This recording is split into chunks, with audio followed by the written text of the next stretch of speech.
तो देखिए इस वक्त हम मौजूद हैं साउथ दिल्ली में और हमारे कैमरे के सामने पूर्व मंत्री और मौजूदा कद्दावर भाजपा के नेता शाहनवाज साहब बिल्कुल कैमरे के समक्ष है। बहुत बहुत स्वागत है सर आपका। जी सर सबसे पहले आपसे बड़ा अहम सवाल, मौजूदा हालात पर किस तरह का देख रहे हैं दिल्ली का निजाम, किस तरह की राजनीति देख रहे हैं कि क्या होने दिल्ली में एक्सपोज हो चुके हैं अरविंद केजरीवाल।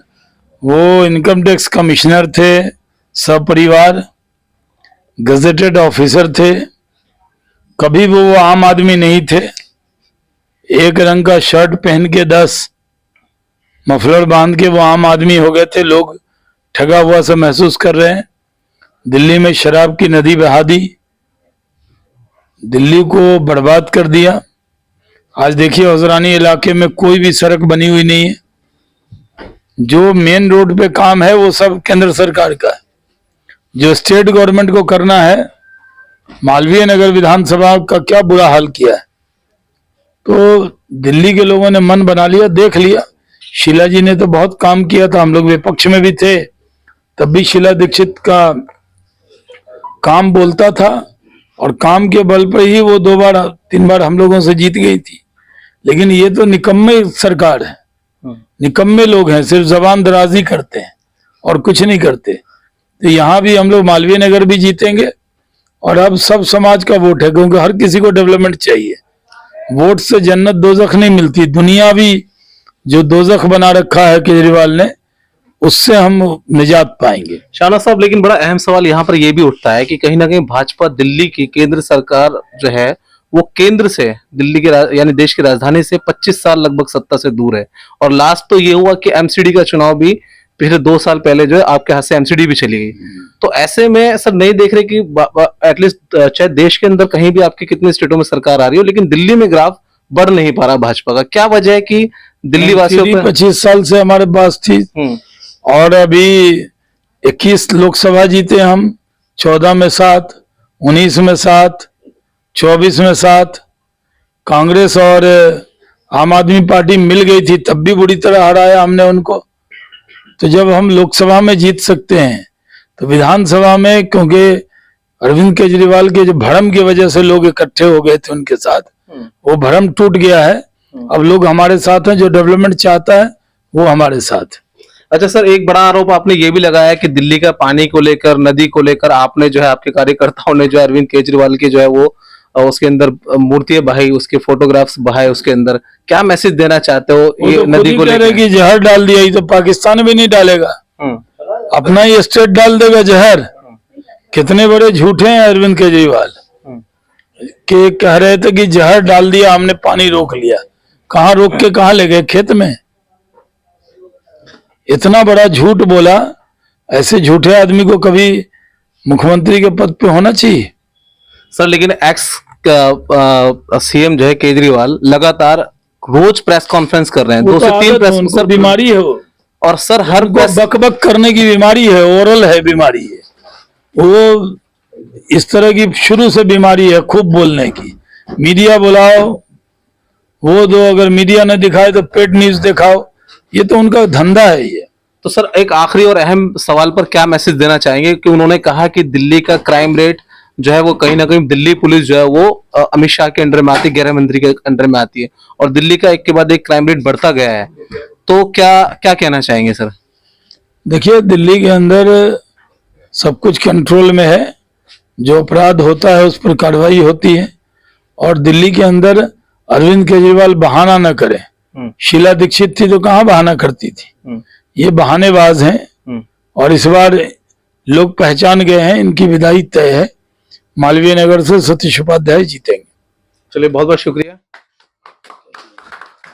इन बातों का काउंटर कैसे करेंगे आप, क्योंकि आपने एक हमेशा से नारा लगाया है कि अरविंद केजरीवाल फ्री की रेवड़ियां बांट रहा है, फ्री की रेवड़ियां बांट। अब वही फ्री की रेवड़ियां जो है अमित शाह जी कहते हैं कि हम कंटिन्यू रखेंगे अगर हमारी सरकार आ जाएगी।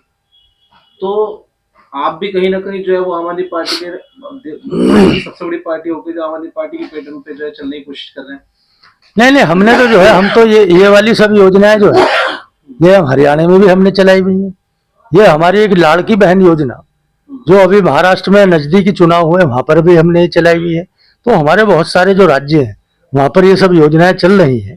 तो अगर आपने हमारे बहुत ही वरिष्ठ और भारतीय जनता पार्टी के शीर्ष नेता अमित भाई की बात की है, तो उन्होंने सही बोला है कि अगर जो है टिट फॉर टैट वाला मामला होता है इलेक्शन में, जैसे को तैसा मामला होता है कि अगर वो उस तरीके की जो है वो पहुंचाता नहीं है, जिसकी आप बात कर रहे हैं, जो आप फर्जीवाल की बात कर रहे हैं, वो सिर्फ कागजों पर उसकी योजनाएं रहती है, उसके सब आंकड़े फर्जी रहते हैं, तो हम तो लोगों के खातों तक पहुंचाना चाहते हैं।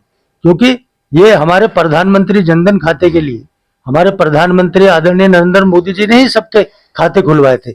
आज की तारीख में अकलियतों के पूरे देश में अगर मैं आंकड़े की बात करूं तो 11 करोड़ जो अकलियत है हमारे अल्पसंख्यक समाज के, उनके जो है जनधन खाते खुले हुए हैं। तो हम तो जो भी चीज जाती है वो सीधा उनके खाते में जाते हैं और ये इनके जेब के खाते में जाते हैं। अब मैं आपको थोड़ा सा पीछे अगर लेकर जाऊं तो आपने देखा होगा अन्ना के आंदोलन में उन्होंने क्या बोला था, किस तरीके के उन्होंने जो है कि मैं तो भ्रष्टाचार मिटाऊंगा, और मैं भ्रष्टाचार के लिए उन्होंने उस टाइम पर उसने झूठ बोलकर जो है, उस टाइम पर हमारे दिल्ली में शीला दीक्षित जी की सरकार थी, तो शीला जी के खिलाफ उसने क्या बोला था, एक बहुत बड़ी एक बोरी सी वो लेकर घूमता था सब जगह कि भाई ये उसमें शीला दीक्षित जी सरकार के भ्रष्टाचार के सब जो है मेरे पास प्रूफ है घोटाले के, और उसका एक थैले में बड़ी बोरी में लेकर वो चलता था। किसमें चलता था, ऐसे एक नीले रंग की उस पर कार थी एक वैगनार, उसमें रख के वो चलता था। अभी क्या उस पर वैगनार कार है, अभी आप उसके जो है नहीं, आपने कई बार जो है उसके बेड़े की जो है डायरेक्ट जो है वीडियो लाइव की है, वो 10-10 12-12 कारों के जो है काफिला उस पर होता है। वो चाहता है कि मतलब प्रधानमंत्री से ज्यादा सुरक्षा मेरी हो। भाई तुम इतने ईमानदार हो, तुम लोगों के लिए इतने काम करते हो, तो तुम्हें सुरक्षा की क्या जरूरत है? तुम तो ऐसी बिंदास जैसे पहले वैगन आर में घूमते थे, अब तुम्हें नैनो कार में घूमना चाहिए, लोगों को दिखाना चाहिए अपना कैरेक्टर। कभी नहीं, पहले मैं वैगन आर में था, अब मैं नैनो कार में घूमता हूँ, इतना लोगों के लिए काम करता हूँ। लेकिन वो तो 40-40 50-50 लाख की जो 8-10 गाड़ी है उनमें घूमते हैं, और उनमें चाहते हैं कि सब में जो है बड़ी सुरक्षा हो, प्रधानमंत्री जी से ज्यादा सुरक्षा हो। सर ये तो आरोप प्रत्यारोप लगते रहते हैं कि जो है प्रधानमंत्री 10 लाख रुपए का कोट पहन रहे हैं, 1.5 लाख रुपए का चश्मा, 1 लाख रुपए का कलम इस्तेमाल कर रहे हैं, और यही आरोप बीजेपी कहीं ना कहीं अरविंद केजरीवाल पे शीश महल का लगाते हैं। लेकिन अभी जो है अगर दिल्ली की चुनावी मैदान की बात करें तो इस मैदान के अंदर आपके तमाम वारों का पलटवार बहुत तेजी से आ जाता है। आपने जो है जमुना का मुद्दा उठाया, योगी जी ने कहा कि अगर केजरीवाल में हिम्मत है तो जमुना के अंदर स्नान करके दिखाएं, जमुना जी को गंदा नाला बना दिया है। तो मेरा सवाल यहाँ पर ये उठता है, वहीं पर एक बड़ा पलटवार आया है कि आपके गाजियाबाद, उत्तर प्रदेश के गाजियाबाद से ही बड़े पैमाने पर जमुना के अंदर गंदगी मिलाई जा रही है, प्रदूषण मिलाया जा रहा है, केमिकल आ रहे हैं उसके अंदर फैक्ट्री से, तमाम चीजों, तो ये रोक आपने नहीं लगाया, क्या कहना चाहेंगे? नहीं, सबसे पहले तो मैं आपकी इसी बात को जो है काउंटर करता हूँ कि जमुना गाजियाबाद से आती नहीं, वो तो हिंडन नदी आती है। जमुना आती है उधर हरियाणा की तरफ से, वो आती है उस वाली साइड से, तो गाजियाबाद जिले से तो जमुना आती ही नहीं। तो ये सबसे पहले अगर कोई भी आरोप जमुना में गाजियाबाद के नाम पे अगर किसी ने आपको लगाया है तो मैं उसको कंडम करता हूँ, क्योंकि वहां पर हिंडन नदी आती है, जमुना नदी नहीं आती है। दूसरे क्या है ना, आप अगर जाएंगे तो वजीराबाद का पुल अगर आपने देखा है, और इधर जो ओखला का अगर कालिंदी कुंज के पास अगर पुल देखा है, उतने बीच में ही जो जमुना है वो गंदी है, मैली है जमुना।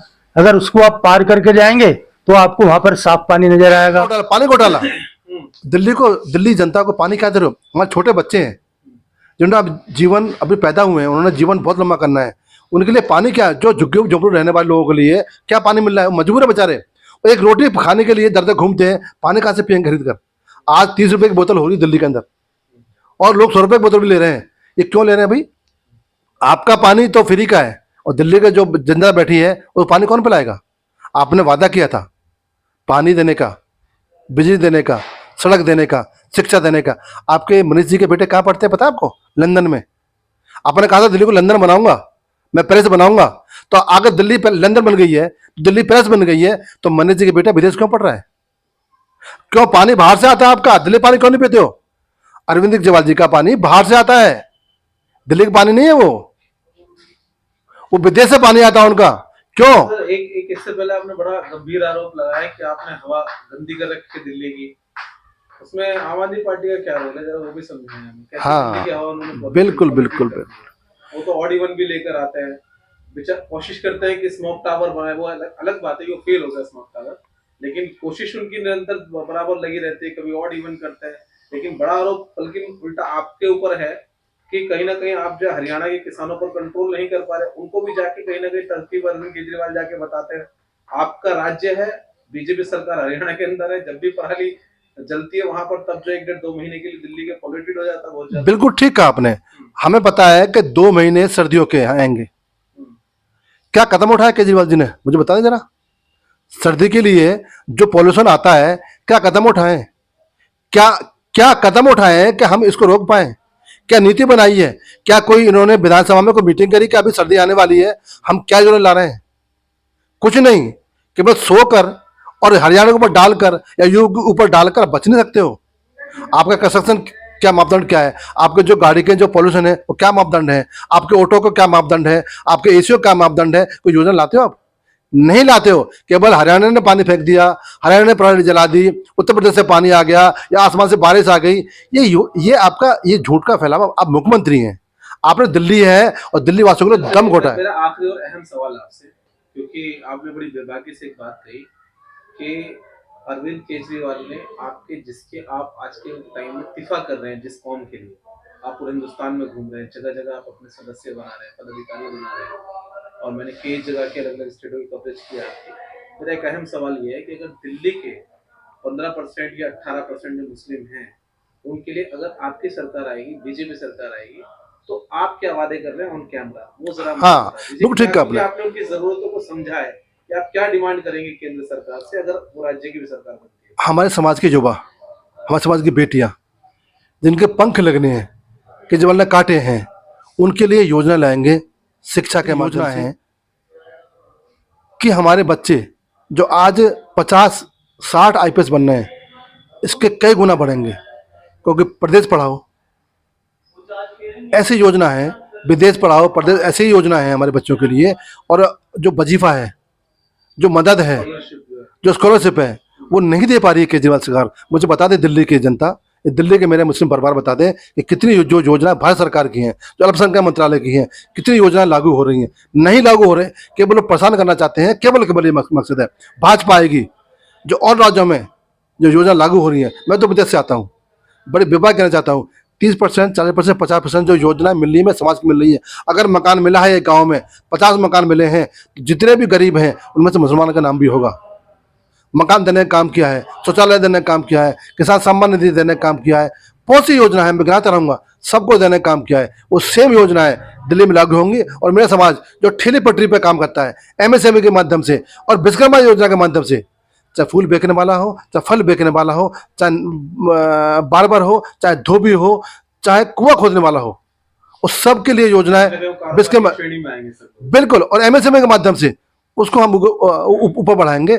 और ये भाजपा का वादा है और भाजपा ने करके दिखाया है। और इसीलिए मुसलमान का मन बदलेगा। कब तक जिंदगी जिएंगे झुपड़े में रहने के लिए? कब तक फल बेचेंगे? कब तक हम अपने बाल काटेंगे? कब तक हम पंचर लगाएंगे? कब तक हम गाड़ी साफ करेंगे? कब तक हम डेंट पेंट करेंगे? अब मेरा देश का, समाज का युवा, उसके लिए हाथ में कलम है और कुरान भी है। कलम के माध्यम से हम इबादत रखेंगे और कुरान के माध्यम से हम इबादत करेंगे।